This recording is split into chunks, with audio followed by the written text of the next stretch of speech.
जहां ज्ञान साथ है वहां हर फैसला खास है। नमस्कार दोस्तों, स्वागत है आपका अर्थ साधना के चैनल पर। आज हम फिर एक नया मेन बोर्ड आईपीओ का डिटेल्ड एनालिसिस लेकर आए हैं and that is Fabtech technologies limited IPO. अगर आप नए हैं चैनल पर तो सब्सक्राइब जरूर कीजिए और बेल आइकन प्रेस कर लीजिए ताकि आपको हमारे आईपीओ रिव्यूज की नोटिफिकेशन रेगुलर मिलती रहे। चलिए स्टार्ट करते हैं आज का एनालिसिस। सबसे पहले कंपनी का प्रोफाइल देखते हैं। फैक्टटेक टेक्नोलॉजी लिमिटेड की इनकॉर्पोरेशन 2018 में हुई थी, initially as Globeroot ventures private limited. Later demerger के बाद इसका नाम चेंज होके फैक्टटेक टेक्नोलॉजी लिमिटेड बन गया। कंपनी एक बायोफार्मा इंजीनियरिंग सॉल्यूशंस प्रोवाइडर है। ये टर्नकी प्रोजेक्ट्स डिजाइन और डिलीवर करती है, जिसमें शामिल हैं clean room facilities, modular systems, customised engineering solutions. अब यह कुछ लोगों को बायोफार्मा इंजीनियरिंग नहीं समझ आ रहा होगा, तो पहले उसको समझ लेते हैं। बायोफार्मा इंजीनियरिंग एक ऐसा फील्ड है जिसमें इंजीनियरिंग, बायोलॉजी और फार्मेसी का मिक्स होता है। इसका मेन काम है दवाइयाँ, vaccines, insulin, antibodies, gene therapy products जैसे चीज़ों को साइंटिफिकली और सेफली बनाना। इसको और सरल करते हैं। बायोलॉजी से आइडिया मिलता है कि कौन सा सेल या माइक्रो ऑर्गेनिज्म दवाई बनाएगा, जैसे bacteria, yeast, animal cells etcetera. Engineering से समझते हैं कि उसको लार्ज स्केल पर कैसे प्रोड्यूस करें with the help of machines, reactors, filters, pipelines etcetera. और फार्मेसी से इंश्योर करते हैं कि प्रोडक्ट पेशेंट के लिए सेफ और इफेक्टिव कैसे होगा।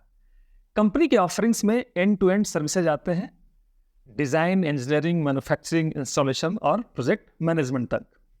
इनके सॉल्यूशंस कंप्लायंस स्टैंडर्ड्स को ध्यान में रखकर बनाए जाते हैं, जो ग्लोबल फार्मा और लाइफ साइंस कंपनीज के लिए क्रिटिकल होते हैं। एज ऑफ 31 जुलाई 2025 कंपनी के पास 185 परमानेंट एम्प्लॉइज हैं। बायोफार्मा सेक्टर एक सनराइज इंडस्ट्री है और फैक्टटेक की पोजीशनिंग एक निश सेगमेंट में है जहां एंट्री बैरियर हाई है। साथ ही कंपनी क्लीन एयर और क्लीन वाटर सॉल्यूशंस प्रोवाइड करती है, जिससे food and beverage, IT, semiconductors और एरोनॉटिक्स सेक्टर भी कवर होते हैं। अब इनका बिजनेस स्ट्रेंथ देखते हैं। स्ट्रेंथ्स जो कंपनी हाईलाइट कर रही है अपने आरएसपी में, पहला है इंटीग्रेटेड टर्नकी सॉल्यूशंस, एक ही जगह से कंप्लीट प्रोजेक्ट एक्सक्यूशन। सेकंड है इन हाउस सॉफ्टवेयर और टेक्नोलॉजी कैपेबिलिटीज। थर्ड है diversified order book across geographies and industries. Expertise in clean room technology और एचवैक सिस्टम्स। एक्सपीरियंस लीडरशिप और फैक्टटेक ग्रुप के strong parentage.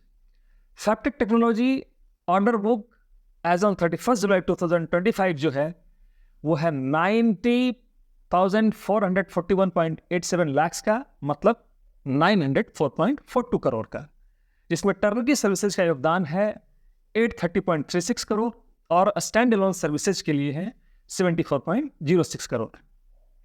Orders bye geography जो financial 25 का revenue का part है, उसमें कंट्री वाइज अगर कंट्रीब्यूशन देखें तो सऊदी अरबिया का है 94.72 करोड़, यूएई का है 63.75 करोड़, केन्या का है 12.89 करोड़। इसी हिसाब से इराक, अल्जीरिया, इजिप्ट और रेस्ट ऑफ द वर्ल्ड का है। इंडिया का जो कंट्रीब्यूशन है वो 46.69 करोड़ का। अब प्रोजेक्ट ट्रैक रिकॉर्ड देखते हैं। इंसेप्शन से जुलाई 2025 तक 51 प्रोजेक्ट्स कंप्लीट किया गया है across Saudi Arabia, Egypt, Algeria, Bangladesh, Ethiopia, Sri Lanka और यूएई। फैक्टटेक का ऑर्डर बुक 904 करोड़ का है, जिसमें सबसे ज्यादा एक्सपोजर मिडिल ईस्ट में है, that is Saudi and UAE. India का भी 47 करोड़ कंट्रीब्यूशन है। जियोग्राफिकल डाइवर्सिफिकेशन इनका एक क्लियर स्ट्रेंथ है। अब टारगेट मार्केट और क्लाइंट्स की बात करें, फैक्टटेक का क्लाइंट्स प्राइमरली फार्मा और लाइफ साइंस कंपनीज हैं। जियोग्राफिकली कंपनी का presence middle east, Africa, Europe, south east Asia और इंडिया तक स्प्रेड है। अब इनका फाइनेंशियल परफॉर्मेंस देखते हैं पिछले 3 सालों का। रेवेन्यू फाइनेंशियल 23 में था 199.91 करोड़ और पैट था 21 करोड़। फाइनेंशियल 24 में रेवेन्यू बढ़कर हो गया 230.39 करोड़ और पैट बढ़कर हुआ 27.22 करोड़। फाइनेंशियल 25 में रेवेन्यू बढ़कर हो गया 335.94 करोड़ और पैट बढ़कर हो गया 46.45 करोड़। एसेट्स फाइनेंशियल ईयर 23 में 213.86 करोड़ से बढ़कर फाइनेंशियल ईयर 25 में 426.56 करोड़ तक हो गया। नेटवर्थ की बात करें तो 88.96 करोड़ था फाइनेंशियल ईयर 23 में, और ये फाइनेंशियल ईयर 25 में बढ़कर हो गया 173.11 करोड़। बोरोइंग्स भी फाइनेंशियल ईयर 24 में सिर्फ 9.88 करोड़ था, जो फाइनेंशियल ईयर 25 में बढ़कर 54.62 करोड़ तक हो गया है, जो ऑलमोस्ट 6 टाइम से भी ज़्यादा है। रेवेन्यू और प्रॉफिट दोनों स्ट्रॉन्ग ग्रोथ दिखा रहे हैं। 3 साल में पैट दोगुना हो गया है। बोरोइंग्स काफ़ी बढ़े हैं, लेकिन डेट इक्विटी रेशियो मैनेजेबल है। इनका इक्विटी बेस शुरू से स्ट्रॉन्ग रहा है, इसलिए बढ़ने के बाद भी डेट एक मैनेजेबल लेवल पे है, क्योंकि डी ई जस्ट 0.32। अब इनका की रेशियो और वैल्यूएशन मैट्रिक्स देख लेते हैं। As of 31 March 2025 ROE is 30.46%, ROC 24.46%, debt equity 0.32, PAT margin 13.83%, EBITDA margin 14.07% और price to book value is 3.57। EPS की बात करें, प्री आईपीओ ईपीएस था 14.34 रुपीज़ का, और पोस्ट आईपीओ ईपीएस हो जाता है 10.45 rupees. P multiple post IPO इनका है 18.3। अब इनका प्रोमोटर शेयर होल्डिंग देख लेते हैं। प्री इशू होल्डिंग था 94.67% का, पोस्ट इशू होल्डिंग प्रोमोटर्स का हो जाता है 70%। प्रोमोटर स्टेक हाई है और आईपीओ के बाद भी मेजॉरिटी कंट्रोल रहेगा, ये एक पॉजिटिव साइन है फॉर कमिटमेंट। आईपीओ डिटेल्स की बात करें, आईपीओ ओपन है 29 सितंबर 2025 को, क्लोज डेट है 1 अक्टूबर, अलॉटमेंट डेट है 3 अक्टूबर, और रिफंड्स और डीमेट क्रेडिट की बात करें तो 6 अक्टूबर 2025 को, टेंटेटिव लिस्टिंग है 7 अक्टूबर को। और इशू साइज की बात अगर करें तो ये इशू साइज है 230.35 करोड़ का, प्राइस बैंड है 181 to 191 रुपीज़ पर शेयर। लॉट साइज की बात करें 75 शेयर्स का लॉट साइज है, और इस हिसाब से मिनिमम इन्वेस्टमेंट है रिटेल के लिए एक लॉट का, जिसमें अमाउंट होता है 14,325 रुपीज़ का। एक्सचेंज जिस पर ये लिस्ट होगी ये BSE और NSE दोनों ही है। रिजर्वेशन की बात करें, QIB के लिए नोट मोर देन 50%, रिटेल के लिए नोट लेस देन 30%, और NII के लिए not less than 15%। Employee reservation की बात करें तो 9 रुपये का डिस्काउंट है। इनके लीड मैनेजर की बात करें, यूनिस्टोन कैपिटल प्राइवेट लिमिटेड है, रजिस्ट्रार है big share services private limited. Reasonable lot size और टिकट साइज रिटेल इन्वेस्टर्स के लिए एक्सेसिबल है। अब ऑब्जेक्ट्स ऑफ द इशू की बात करें, प्रोसीड्स का यूटिलाइजेशन किस तरह से होगा। वर्किंग कैपिटल रिक्वायरमेंट्स के रूप में 127 करोड़ का प्रोविजन करा गया है, और inorganic growth via acquisition 30 crore का।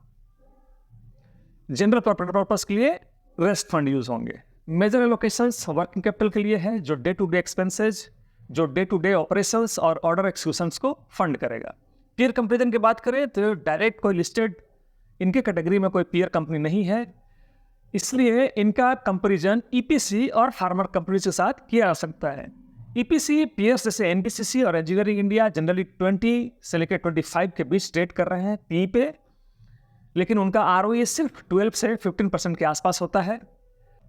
दूसरी तरफ फार्मा कंपनी जैसे बाइकॉन और ग्लैंड फार्मा 30 से लेकर 40 के वैल्यूएशंस पे ट्रेड कर रहे हैं, पर इनका ROE 10 to 16% ही होता है। और फैक्टेक P ओनली 18 है, जो ईपीसी से थोड़ा नीचे है और फार्मा पीयर से काफ़ी सस्ता है, लेकिन इसका ROE 30% प्लस है, जो दोनों कैटेगरी के पीयर से डबल के बराबर है।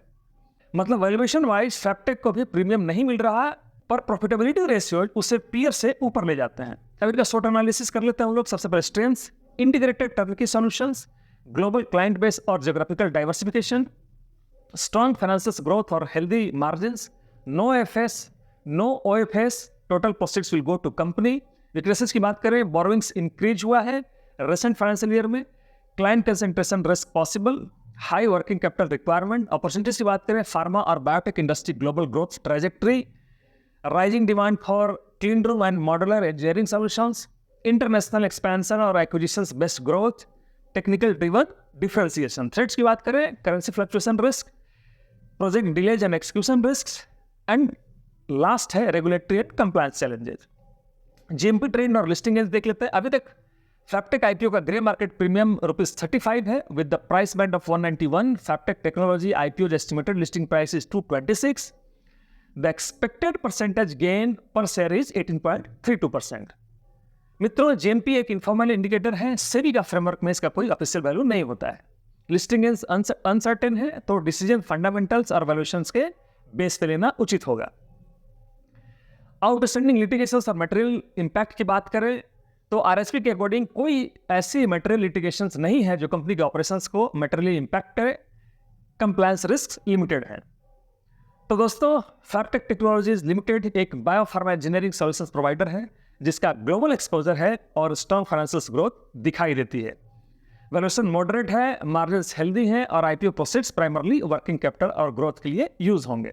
Short term listing gains market sentiment पर डिपेंड करेंगे, लेकिन लॉन्ग टर्म इन्वेस्टर्स के लिए फार्मा इंफ्रास्ट्रक्चर ग्रोथ एक पॉजिटिव स्टोरी बन सकती है। आपको क्या लगता है इस आईपीओ के बारे में? कमेंट करके जरूर बताएं कि आप अप्लाई करेंगे या नहीं करेंगे। ये एनालिसिस बंदोबस्त सिर्फ एजुकेशनल और इन्फॉर्मेशनल पर्पस के लिए बनाई गई है। ये किसी भी तरह से इस आईपीओ को स्किप या अप्लाई करने का रिकमेंडेशन नहीं देती है। इन्वेस्टमेंट डिसीजन लेने से पहले अपनी रिसर्च करें या फिर अपने रजिस्टर्ड फाइनेंशियल एडवाइजर से सलाह जरूर लें। अगर आपको ये आईपीओ एनालिसिस पसंद आया हो तो वीडियो को लाइक शेयर और सब्सक्राइब जरूर करें। मिलते हैं अगले वीडियो में, तब तक के लिए जय हिंद जय भारत।